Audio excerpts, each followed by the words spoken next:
Big pass நிகழ்ச்சியில் தற்போது போட்டியாளர்களுக்கு big pass தரப்பில் மிகப்பெரிய சர்ப்ரைஸ் ஒன்று கொடுக்கப்பட்டுள்ளது.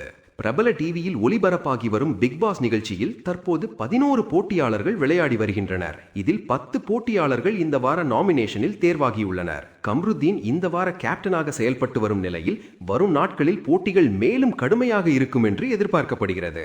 இந்நிலையில் ரசிகர்கள் எதிர்பார்த்து கொண்டிருந்த தருணத்தில் போட்டியாளர்களின் உறவினர்கள் பிக் பாஸ் வீட்டிற்குள் வர ஆரம்பித்துள்ளனர். இதுவே இந்த வாரத்தின் முக்கிய டாஸ்காகவும் அமைந்துள்ளது. மெயின் கதவு வழியாக யாருடைய உறவினர் வந்துள்ளனர் என்பதை பிக் பாஸ் முதலில் காட்டுகிறார். அதன் பின்னர் அவர் கொடுக்கும் டாஸ்கை முடித்துவிட்டால் மட்டுமே உறவினர்களை சந்திக்க அனுமதி வழங்கப்படுகிறது. இதில் சாண்ட்ரா தனது மகளையும் கணவரையும் பார்த்தவுடன் உணர்ச்சி வசப்பட்டு கதறி அழுதுள்ளார்.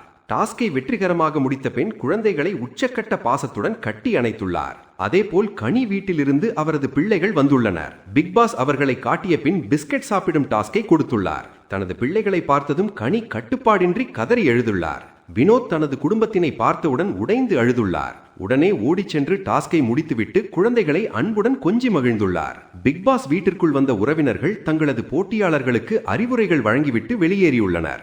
குறிப்பாக வினோத்தின் மனைவி, கோபப்படாதே, வீட்டுக்கு வந்த பிறகு உனக்கு அடி இருக்கு என்று நகைச்சுவையாக கூறியது அனைவரையும் சிரிக்க வைத்துள்ளது.